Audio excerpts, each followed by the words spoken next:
So let me ask you a question here. How important do you think it is to be able to read a drawing compared to your ability to weld?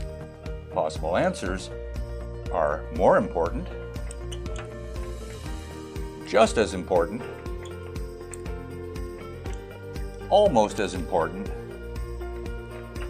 or none, not important at all. I think the answer lies somewhere between B and C. And so what we can do is just go back to two binomials and multiply it out and see how that's built. So that's what I'm going to do here. So we're going to start with just simple. So we're going to just take something like x plus 2 and then multiply it by x plus 3. And if we multiply this out, we're going to multiply these two factors, which will get us x squared, then these two, which will give us a positive 3x.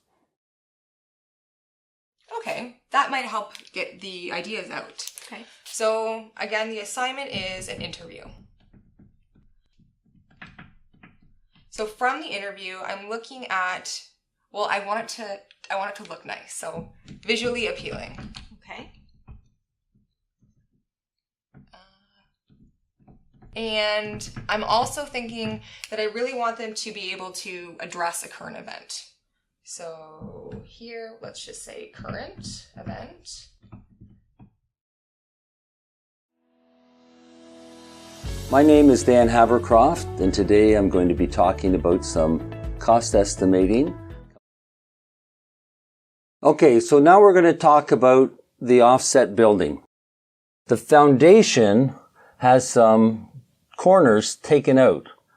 And what we're going to find is that the centerline perimeter that we're drawing in here is going to be the same as that if it was a rectangle.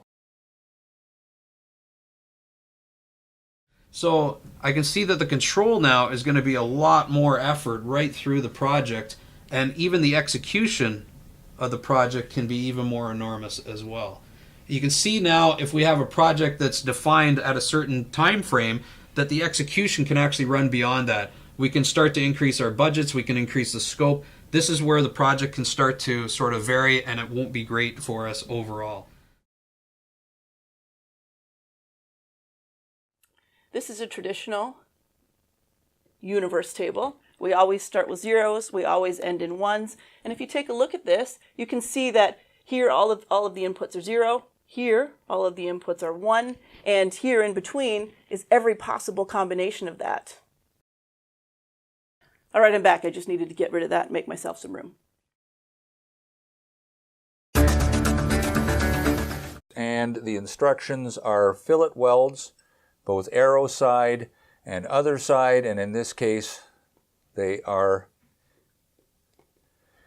imperial fillet welds, both 1/4 inch in diameter. You can see that on the drawing. Now let's go back to the actual completed project and take a look at how the stiffener plate is connected. On a typical page in eLearn, you've got about 1,000 pixels in width to play with. That'll fill the screen nicely. So now we know the width, but how do you figure out the height? You start with a picture like this, and how do you make sure it fits nicely into an eLearn page while keeping the same proportions? Now when you're given the formulas like this, we can, like algebra, solve and work our way backwards to double check. So if we wanted to look for force using the numbers that we had, we can use the 10 inches squared multiplied by the 10 psi.